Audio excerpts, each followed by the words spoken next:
Right, thank you very much for joining. So, as an introduction, my name is Atif Kadir. I'm a principal solution architect in the new business unit that has been created as a result of the Broadcom acquisition. So, I sit in the application network and security business unit, which focuses on the security aspects of VCF, right? How do you secure VCF? So, I'll cover that. But before we do that, when we look at cybersecurity is like an onion, right? Irrespective of how you peel it, it will make you cry, right? The complexities, are far, outreaching. And when we look at, the defense in depth type of scenarios, it is complex, right? So, like I said, that, VMware went through a transition where, we were acquired by Broadcom, and this new application network and security business unit was formed, where we separated the security functions that we used to offer from an NSX perspective. So we rebranded what used to be called the NSX distributed firewall to vDefend distributed firewall, right? So everything that used to be NSX gateway is now called the vDefend gateway firewall, and the NSX advanced threat prevention is now called the advanced vDefend. And if you're wondering where the vDefend brand came from, so VMware, a while back acquired a company called Lastline. So Lastline is actually very well known in the cybersecurity, defense area. And to maintain, credibility in the defense sector and the security sector, we maintained their product, which was called the Lastline Defender. So the Defend is coming from that acquisition. And security CISOs and personnel, they recognize that we added a V to it, and hence the vDefend. Now behind the scenes, it's basically the same, hypervisor based, microsegmentation. So if you look at this illustration, basically you have the virtual machine, right? A virtual machine cannot function and work with the real world unless there's a vNIC attached to it, which is virtual NIC, and the vNIC then connects to the vSphere distributed switch, which is our distributed way of doing switching. And behind the scenes, there is actually a process which is called the DV filter, right? So the DV filter has existed for a long time, right? Ever since the inception of type 1 hypervisor, starting from ESX to ESXi. So when you actually realize and install an ESXi on a bare metal server, you have an architecture that is formed behind the scenes that's from the vSwitch, not the VDS, to the vNIC of the VM that you deploy. And that is an IO chain process which is made up of 10 slots, right? And that has existed all the time. When we introduced NSX back in the day about 10 years ago, which, again, that was an acquisition from Nicera, and back in the day we used to call it NSX-V, then what happens is the number of slot goes from 10 to 16, starting from 0 to 15 in sequential number. Slot number 0 is basically, a switch security module, which is actually responsible for communicating from the vNIC to the VDS, maintaining connectivity and connection. Slot number 1 is ACLs, which is actually an old way of, maintaining security. And slot number 2 is distributed firewall, which is layer 4, layer 7, stateful firewall. So what then happens is that, every packet that's traversing from that vNIC is subject to a, stateful firewall rule. And this is how, we are able to actually scale, and on that IO chain process. And that is the USP, and has been the USP for VMware from a distributed firewall perspective. And sometimes what customers have is that, and you may have that scenario as well, that you may have one vNIC or two vNIC against one single VM. And what that means is, depending on how you actually define that firewall role table, the slot architecture behind the scene can be unique for every vNIC. And once the virtual machine changes its boundary from one host to another, it carries its slot posture with it, right? And that is the secret sauce behind distributed firewall.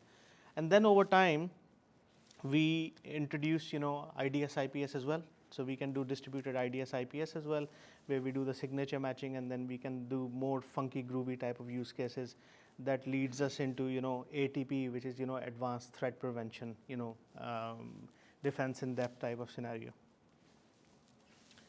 So again, we have an animation. So once the traffic goes, it goes through a flow table, then it goes through in an IDS IPS perspective, it goes to IDPS engine, and then it goes into the context engine, and then goes through different hoops.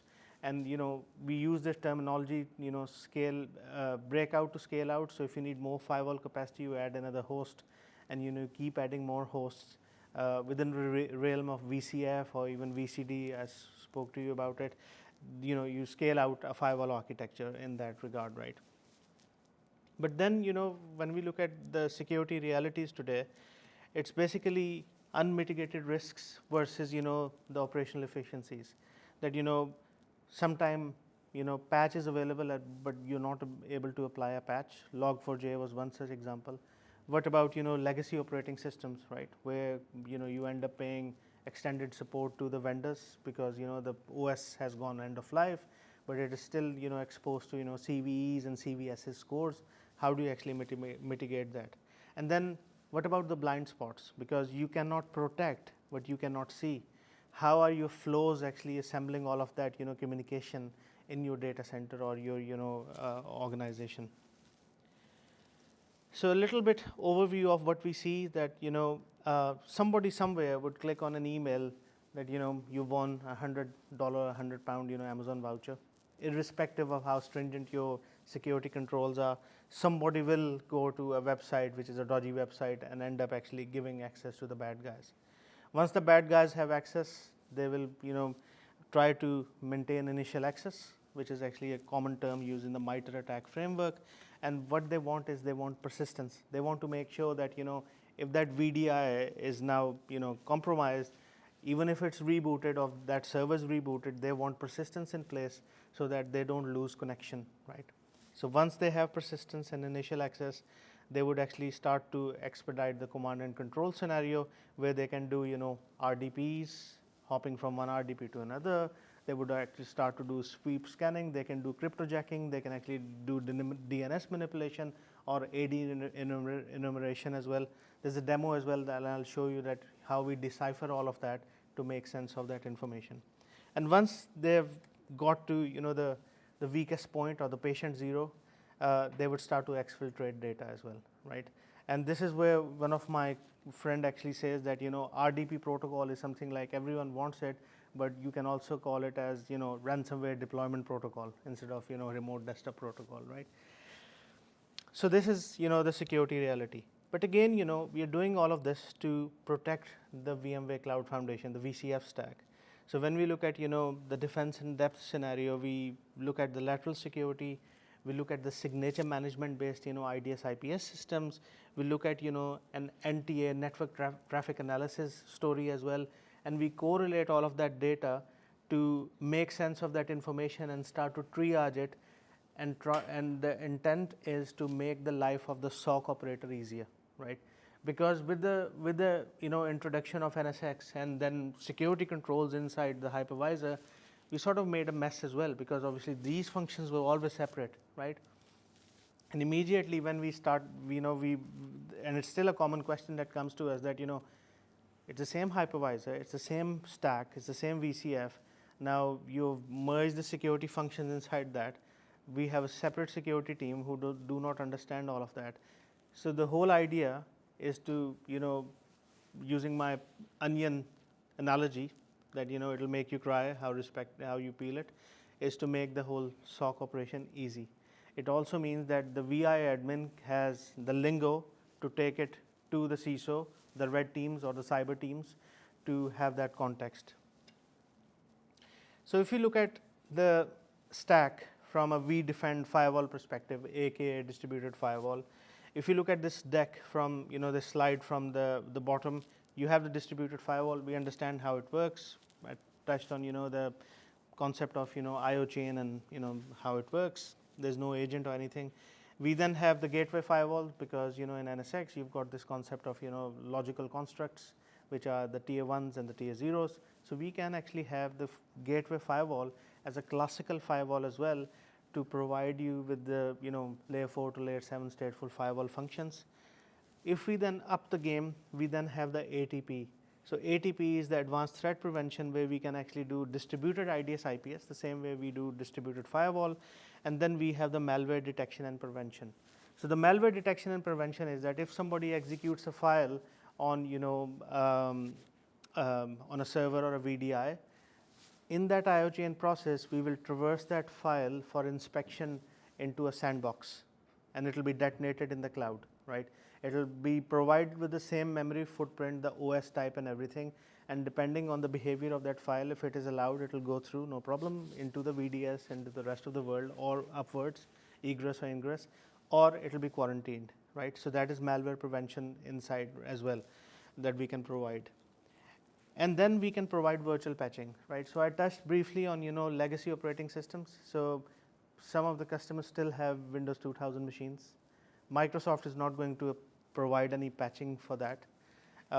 When customers use vulnerability scanners like Qualys or Nessus scans, those light up immediately. So how can we actually provide a virtual patching scenario? So we understand that the CVE, the CVSS core, and the vulnerability areas that surround that legacy operating system. So we would actually create a policy in the NSX firewall rule table that will have the DFW aspects as well as the IDS signatures that can hit that OS and create a layer of defense around it. So it will be one rule, dynamic rule with a security group that says apply to this, and says that target all VMs with the operating system type Windows something, right? And that means that we have now created a layer of defense around it. And when you scan through Qualys or Nessus, it will still light up. But what that means is if somebody tries to breach it, there are layers of defense because everything is happening at the packet from that virtual wire that I talked about, the IOCN process. So we have created that security area. The other way to look at it is that sometime the patch is available for an in-date operating system, which is not end of life. And you cannot apply the patch because of change control process, the red tape, or some other challenges, and Log4j is one such example. The same way you can create a virtual bubble around it, and once you are able to apply the patch, you can then remove that security posture, a single firewall rule item around it. So that is this whole concept of virtual patching. So it's a little bit misleading, but that is the concept. Is everyone with me on that one? Yeah. Then on top of that, on the third layer here, we have the security intelligence. So security intelligence is basically a flow analysis engine that sits in. It's another application that sits on NAP, which is Network Application Platform. It's another appliance we deploy in conjunction with NSX Manager. And security intelligence would actually analyze the flows and make sense of the information that 5 of these VMs constitute towards an application, and out of those 5 VMs, 3 are database servers, and those database servers are talking to 5 other VMs, and they need common services like AD, NTP, and DNS. And you can run discoveries as well, so that each discovery would actually create a micro-segment rule for you, so you don't have to go to the developers or app guys, because sometimes it's complex to do that, right? So it basically gives you that ammunition to do that.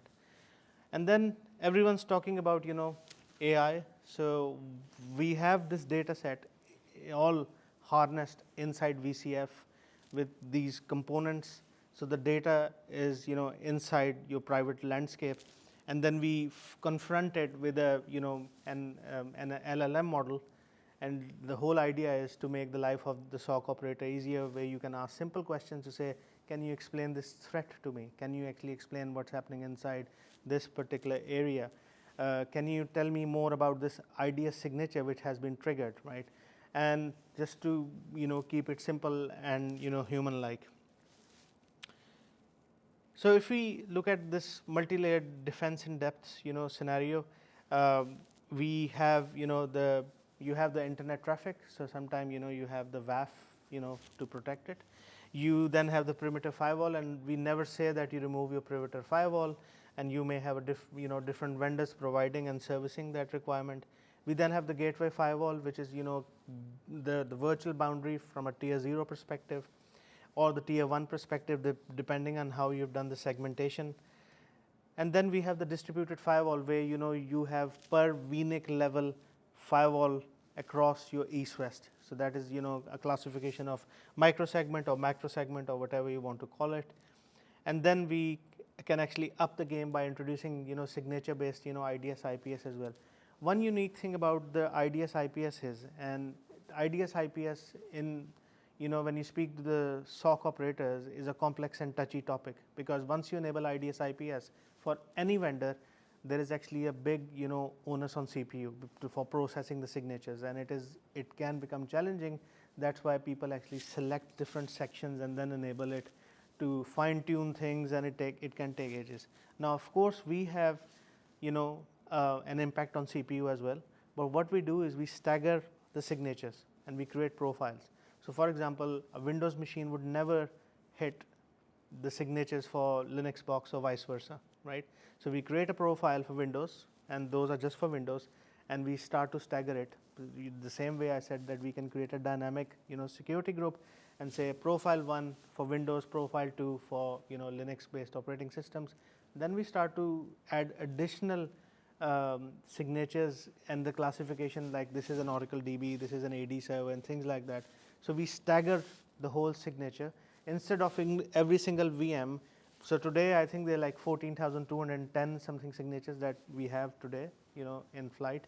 To expose every single VM with that 14,000 is a nightmare. It's just going to kill the whole system. So what we do is we stagger. Instead of having 14,000, we may only have 4, 10, 5, this. And this is all created by dynamic, inclusion. And the ultimate remit is to have, an automation front end, like, if you're using VRA or Ansible, Terraform, or things like that. So it follows that, hierarchy and logic, where you're using tagging and these type of mechanism, and security becomes an automatic byproduct, and that is how cloud operators, function. We can then have the NTA as well. So I said that we acquired the company called Lastline, which has the protocol which is called the Lastline Defender. So basically, it's a network analyzer, architecture, which is machine learning based. So it basically analyzes the packets and the flows that, first pass of this flow look like this, but the second has some anomaly, why it's not going from this source to this destination. So that is the NTA, which is the network traffic analysis. We pull all the telemetry from these data sources and then, present it to NSX intelligence that then start to triage and create different actionable campaigns and start to map it out to MITRE attack framework, and that is, how it works. Is everyone with me so far? Good.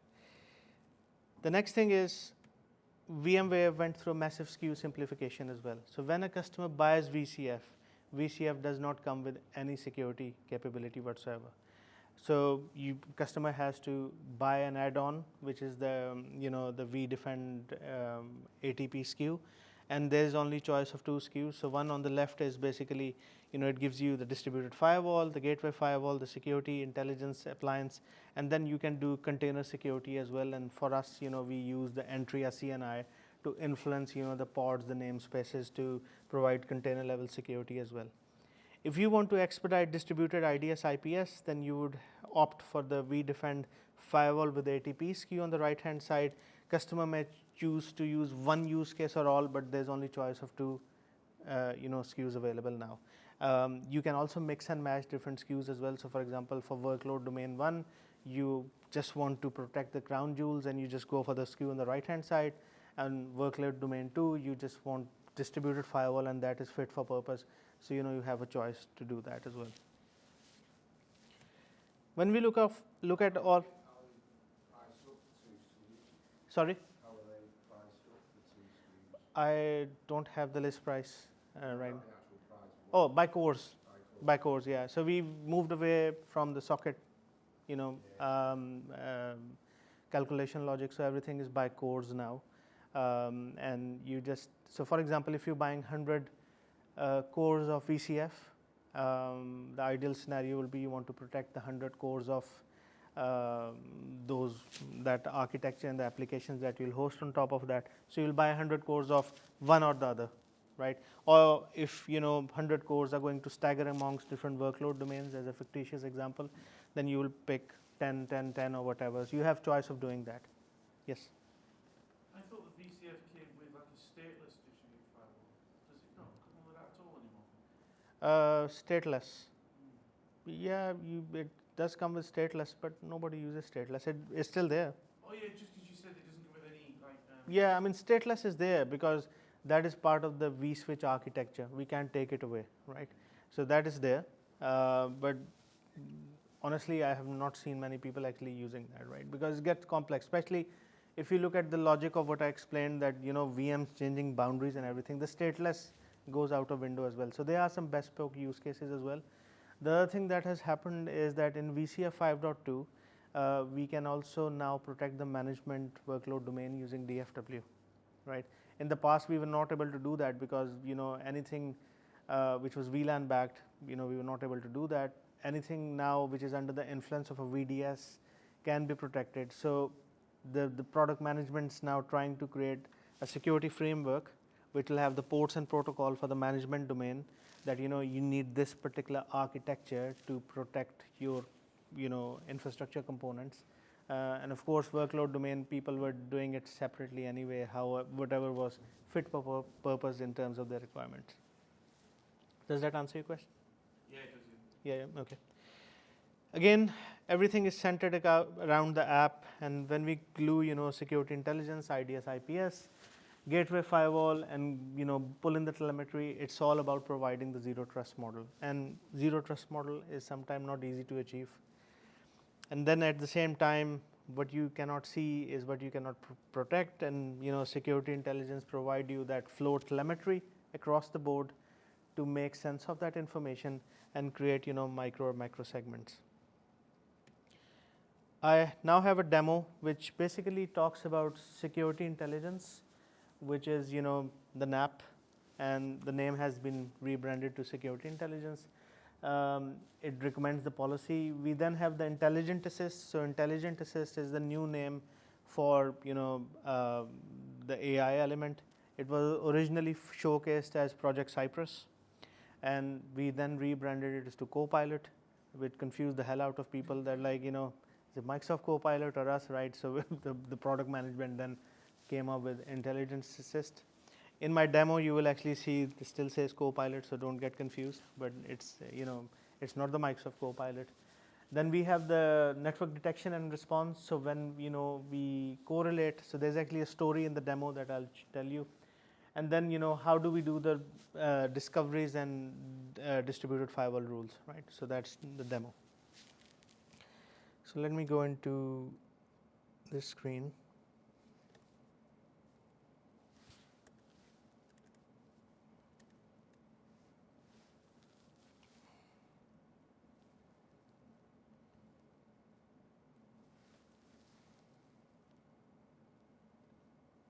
Okay.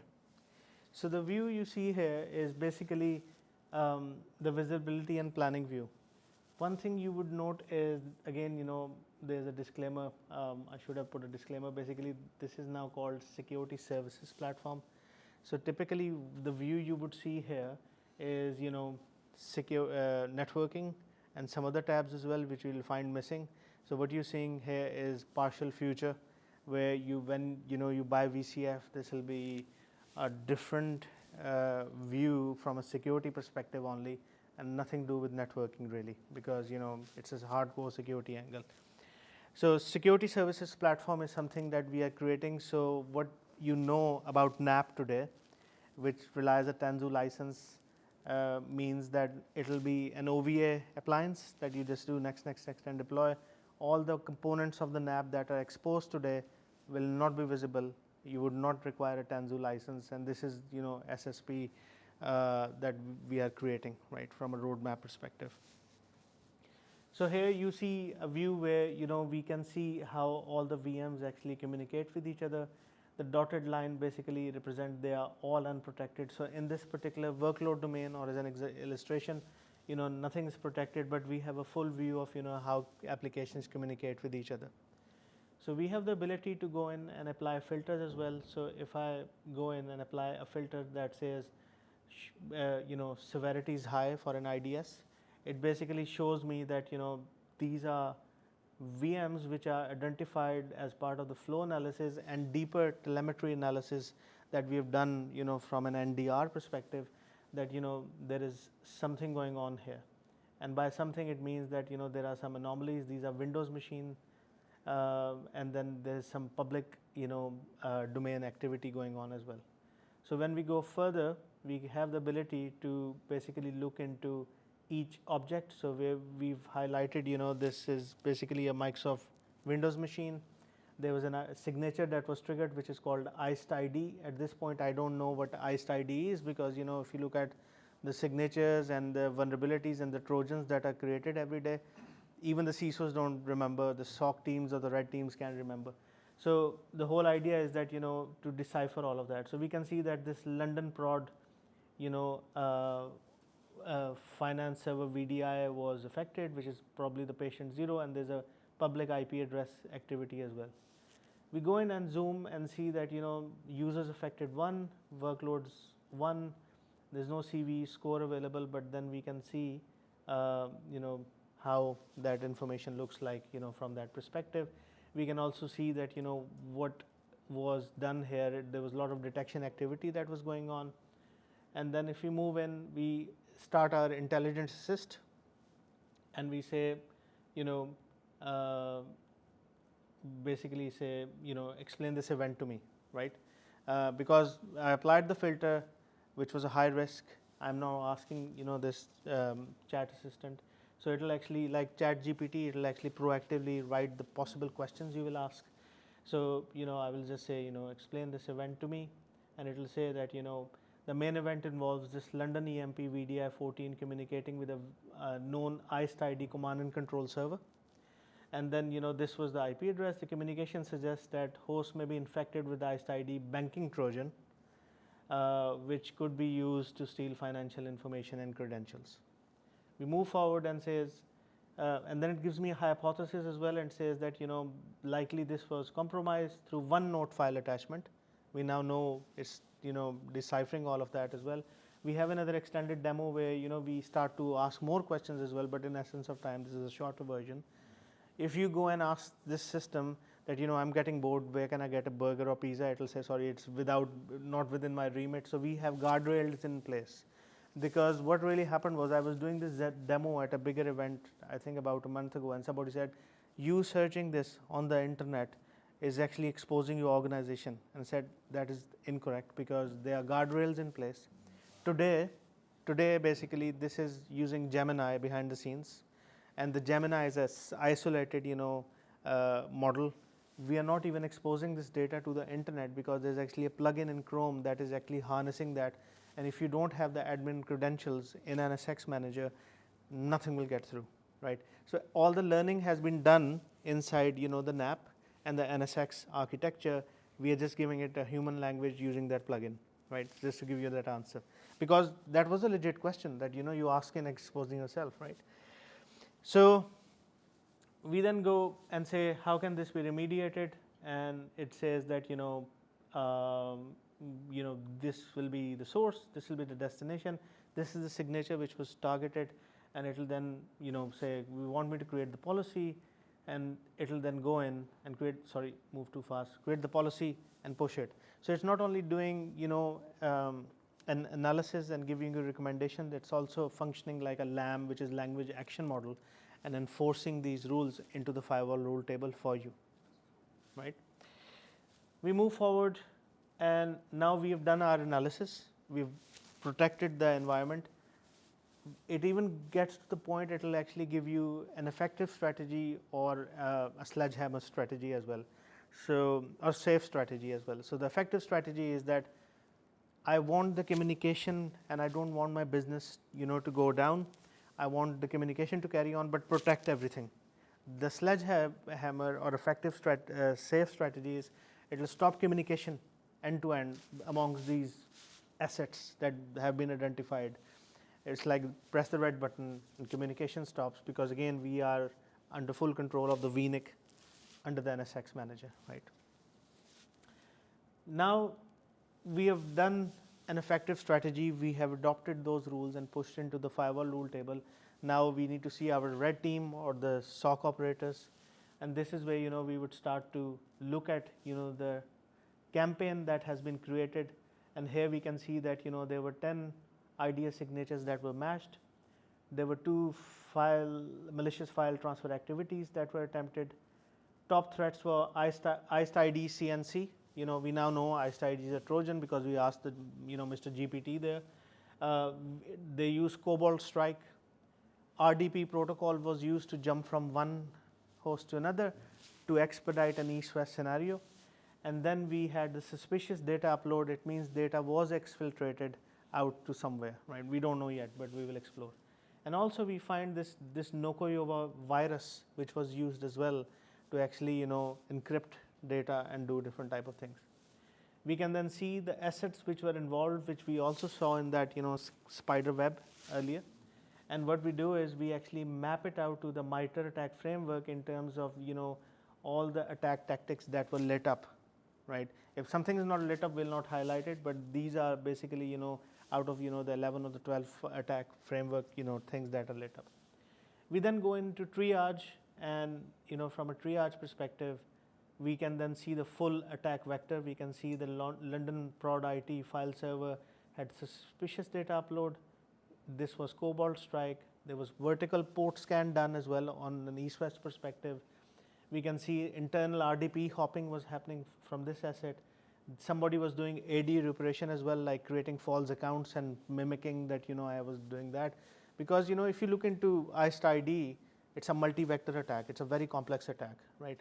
And it is actually deciphering all of that and, bringing that information to you.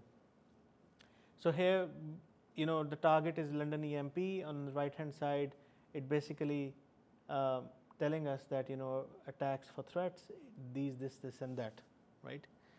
We move forward and, it starts to give us more activity and unusual RDP connection between, this and this was attempted. Even to the point, I think in this demo, we will see the, what really happened and what was the IP address of the hacker, in the public side as well. So this gives us the lingo, the ammunition to unravel the damage that has been done. And also, if it's a FSI industry or any industry, if a regulator is sitting with you, you can say that is exactly what happened. These were the mitigation and risk controls that were in place. This is the level of protection that, we had, and this is what we were able to do, and this is what we were not able to do. So you have all of that. But again, the whole idea is that because everything is so much, built into the whole VCF architecture, and then you're buying this add-on on top of that, we want the VI admin and other people to have the same language and cross-reference all those assets, because we're talking about VMs. There could be containers as well. There could be other things as well. Things going out from the, from the VM to some physical server as well. So we should be able to assemble all of that, data points.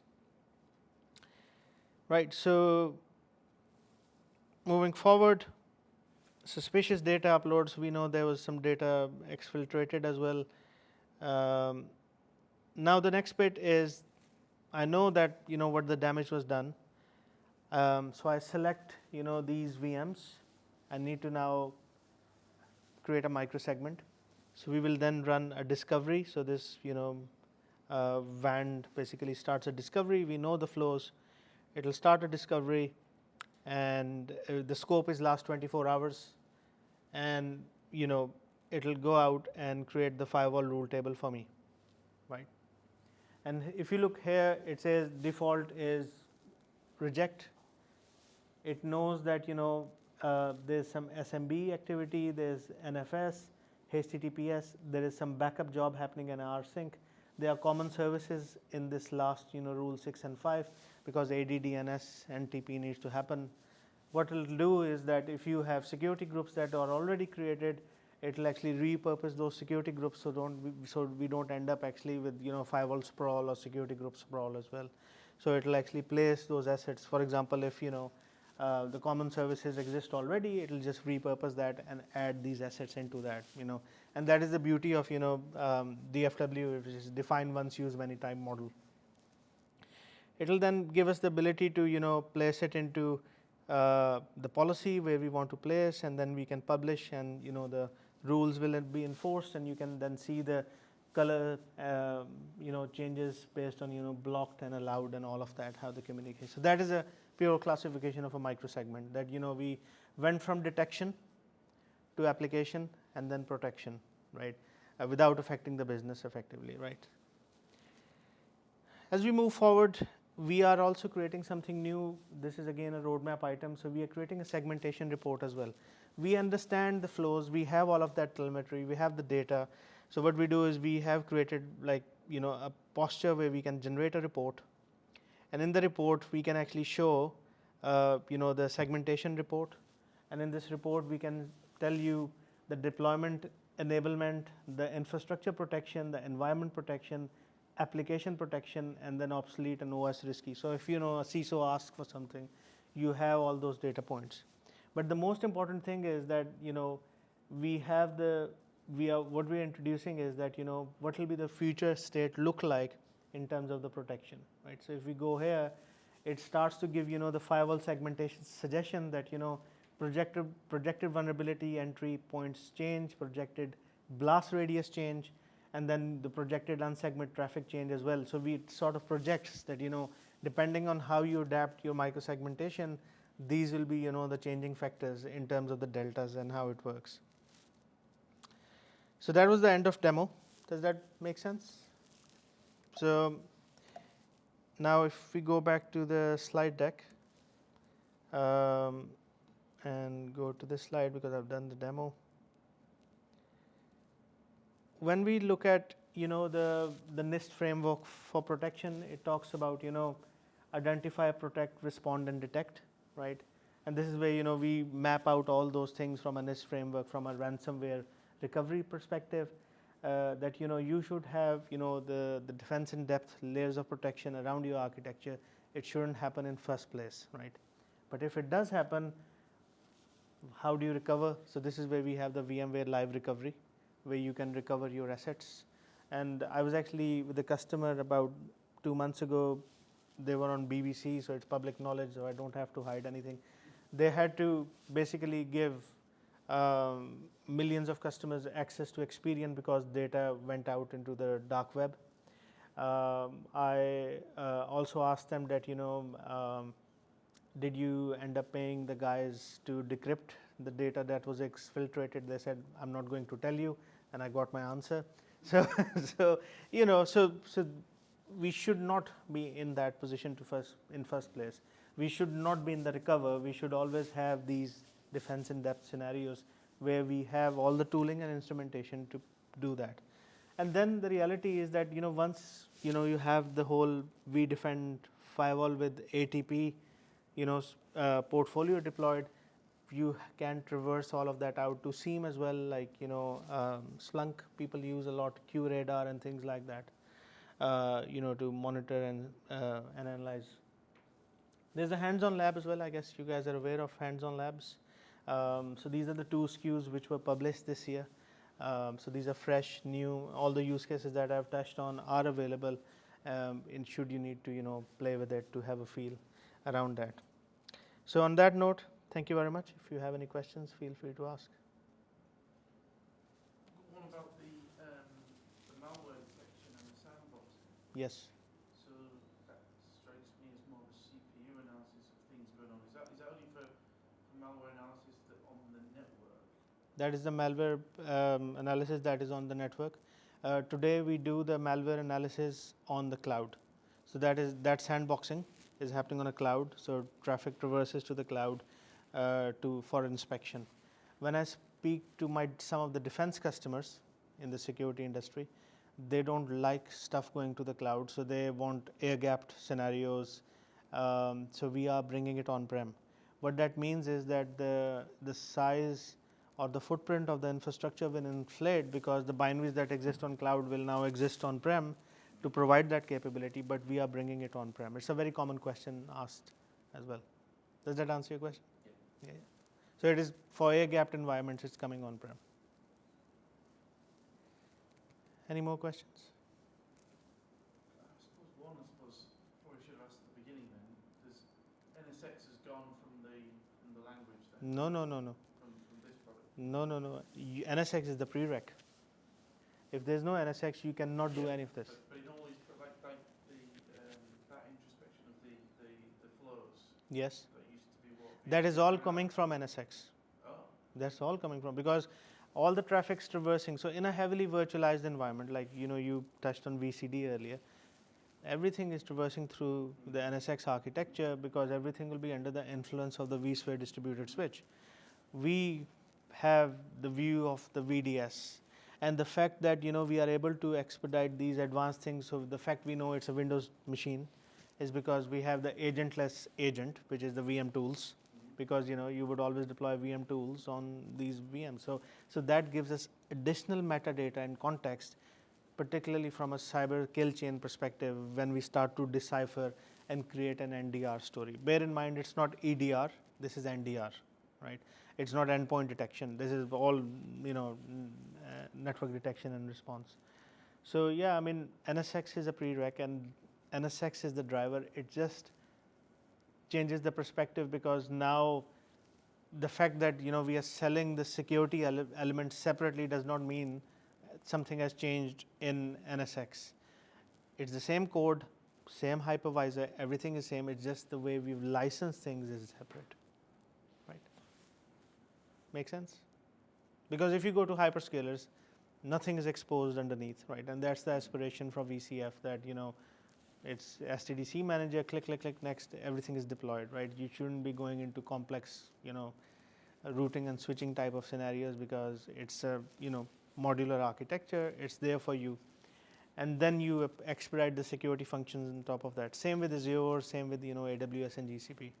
Yeah, I think the question was just because it used to be like you used to get NSXT with. This is NSXT. With IDS. Yeah. Now it's not NSXT IDS. You have NSX and then you've got your separate vDefend IDS. It's the same IDS, but we have separated it. It's a license-bound activity.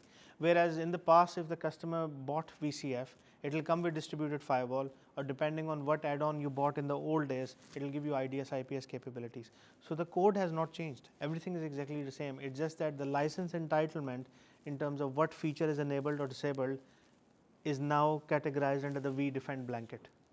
But that. Yeah. Yeah, it is. But it is license bound as well, because if you deploy VCF, you touched on stateless, that's all you get, right? You will not see the features that you are used to in the old licensing SKU. It could be like NSX standard, NSX advanced for the state. We used to have that. NSX enterprise. Yeah. But there's just one NSX. And the fact we categorized it as NSXT is because obviously we moved from NSXV, so we had to go to NSXT, and the T was the code name, which was transformers, right? So that now V is legacy, T is mainstream. Still got some V. I know people still have got it. Yeah. Which company you're from? Still got some. Sorry? We still got some. Virtual DCS, but we look after lots and lots of different customers on-prem vSphere environments. Right. So we see all. So you like an sorts, MSP or? Yeah, we're an MSP. We've got our own VCF environment in our Okay. own cloud. But Right. We look after on-prem environments, and they've got all sorts of bags of spam. Yeah, they will do, and that's common across the industry now. So vSphere 5.5 still running out there, It's Right. Okay. trying to get them to shift and move. Well, I was actually with a customer about 6 months ago, and they still have Windows NT with a batch job running, which they cannot get rid of, and they were like, "Can you IDS, IPS do that?" I was like, "I need to go to product management first before I answer that." So there's all sorts running, right? So but yeah, I mean, it's exactly the same hypervisor, same code, same everything. It's just that license entitlement and how we structure everything is changing. Security is a different function, license-wise altogether. On paper, it is exactly, the same. But I guess if you've got an existing VVF, you can't use this. You cannot use this. So you got VCF, and you bought it without vDefense, Mm-hmm. and you wanted to add vDefense. You would buy the add-on. On a per core basis. Yes. But you pretty much got to do the whole estate, right? Yep. That's why I use the Not really example. any host out. You buy 100 cores of VCF, you buy 100 cores of vDefend, or the advanced SKU. or mix, depending on where you want what level of protection. So yeah, all good? Yep. No problem.